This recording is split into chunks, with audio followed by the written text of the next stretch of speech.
Thank you very much for inviting me to participate in this program organized by the IGEN. In this seminar, the topic that has been selected, Developed India and the Youth, Vision of Dr. Abdul Kalam. And the participant, because you have taken over, they are one of the very renowned speaker, Sri Padma Bhushan and Padma Shri Sri Dr. Sivadanu Pillai, who has been the father of the BrahMos, the president of the IGEN, Dr. L. Ramesh, the organizing secretary,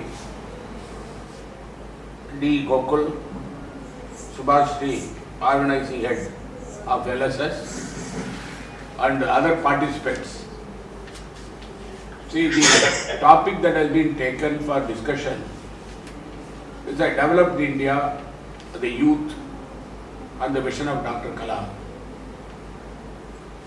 Because I have my own experience in the field of space when I was Minister in charge of Prime Minister's office.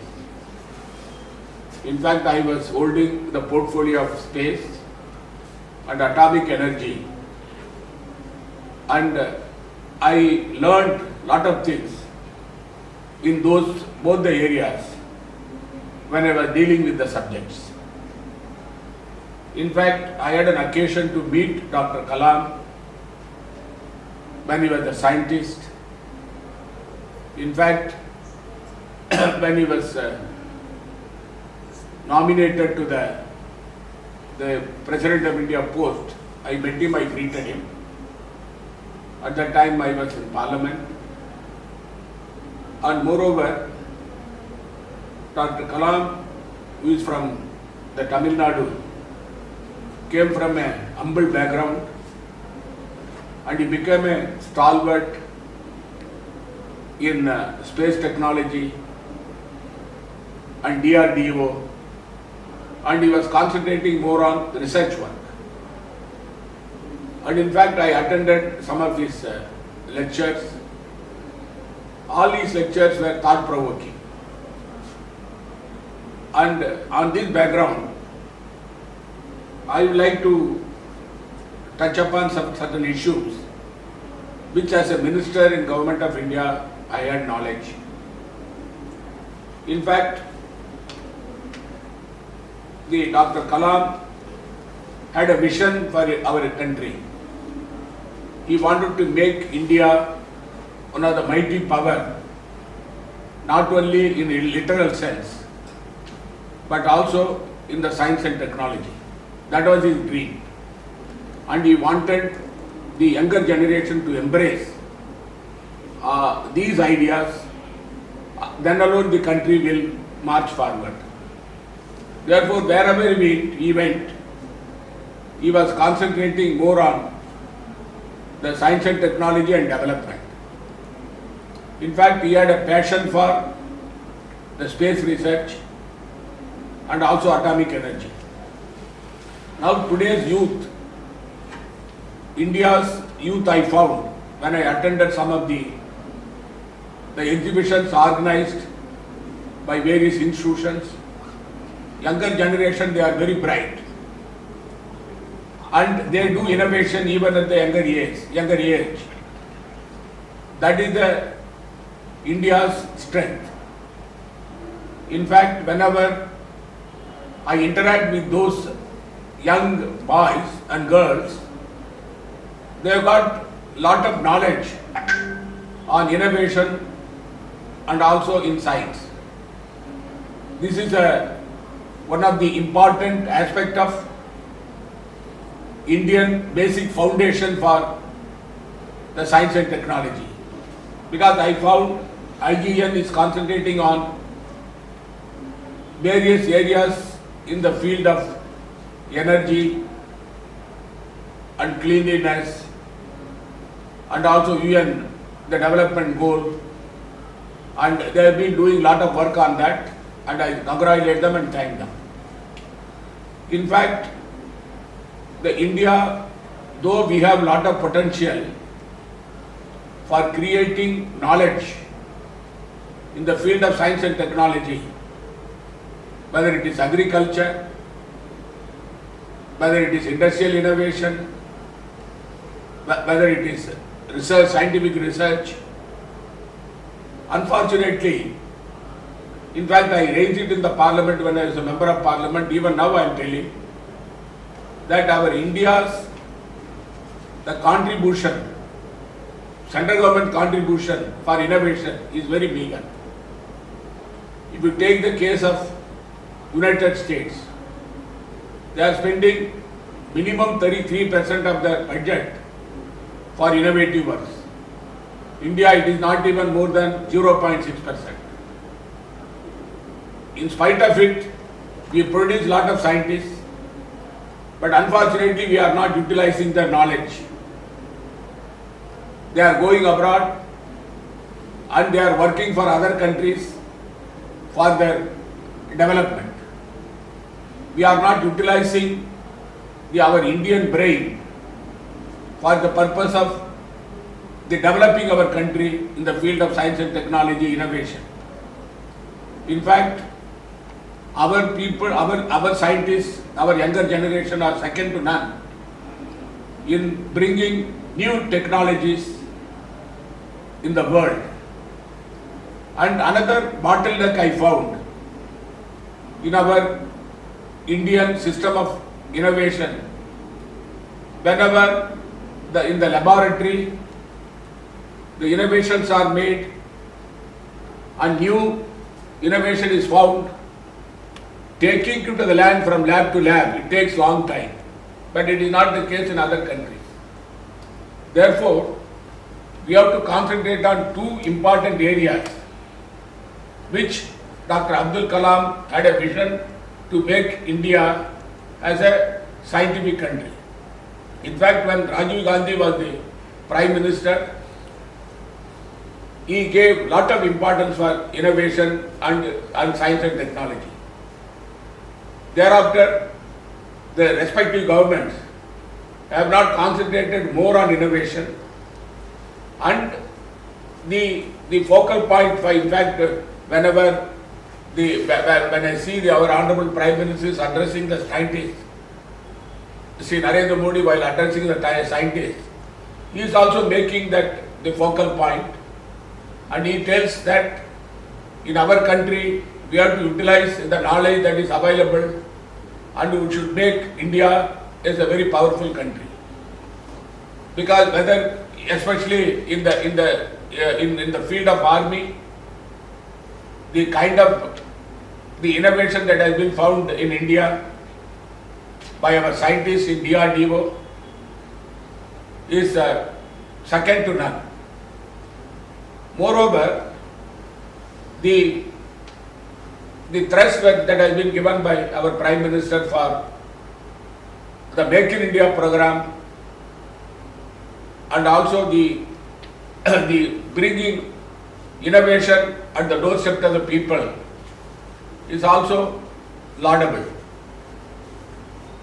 In fact, 2-3 examples I would like to give you from my own experience as a minister in Government of India. How our scientists have been motivated for the purpose of the space technology. In fact,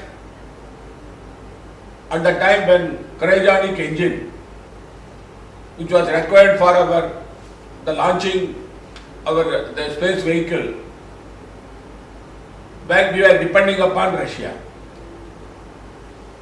But Russian government did not support us in that regard, and therefore there was a lull in the space technology in India, and therefore the decision was taken by the government, especially Dr. Manmohan Singh government, that the cryogenic engine will be manufactured in India.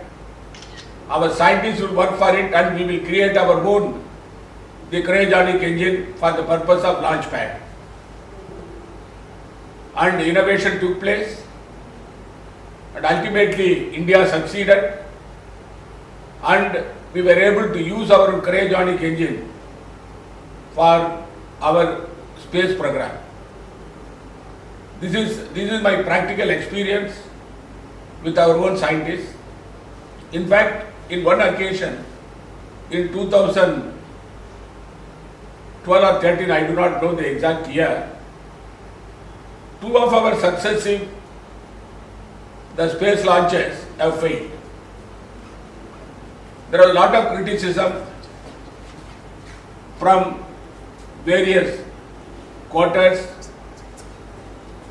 and our scientists our scientists have lost their enthusiasm.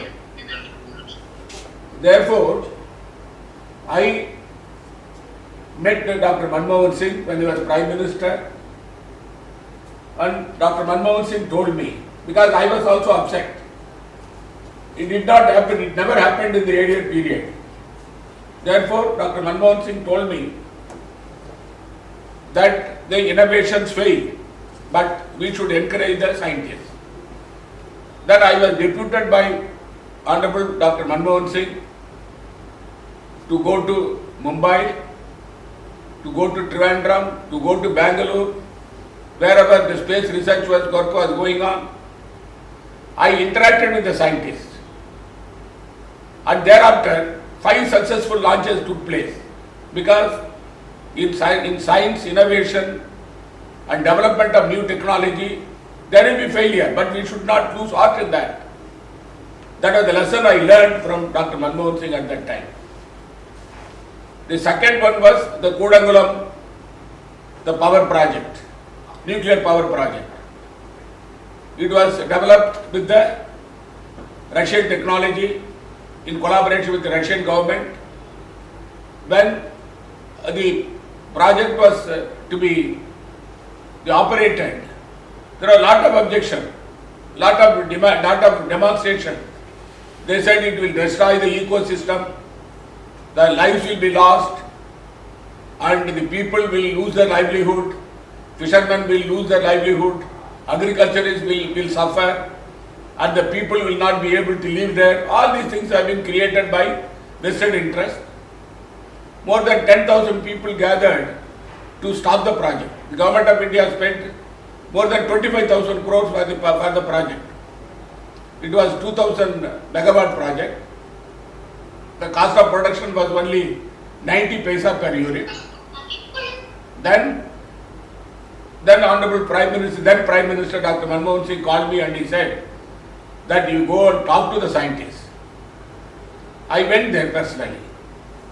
More than 5,000 to 6,000 people gathered there. In their presence, I addressed them. I told them it has got a safe technology. It was time tested. In other countries also it is there. It is not new one. Therefore, kindly see that the Tamil Nadu gets benefit out of it. Even then they were not convinced. Then at that time, our Dr. Abdul Kalam, I went and met him. At that time he got retired, and I went and met him personally. I requested him to come over to the Kodangulam and talk to the local people.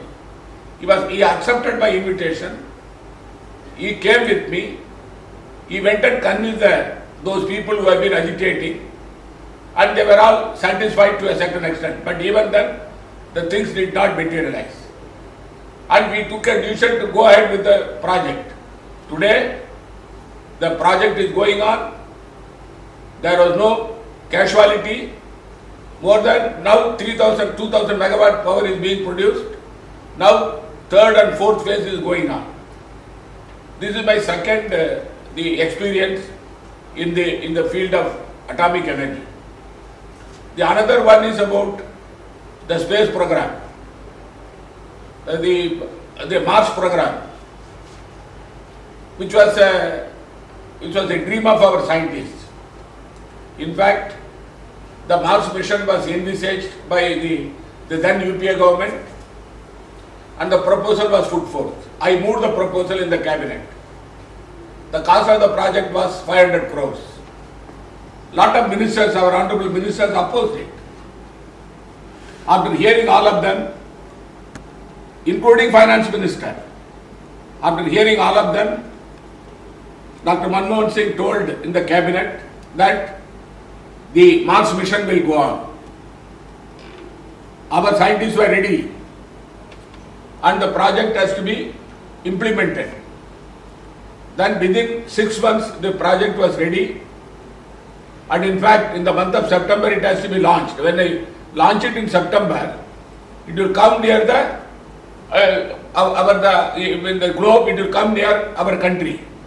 Therefore, within 1 year, it will reach the orbit.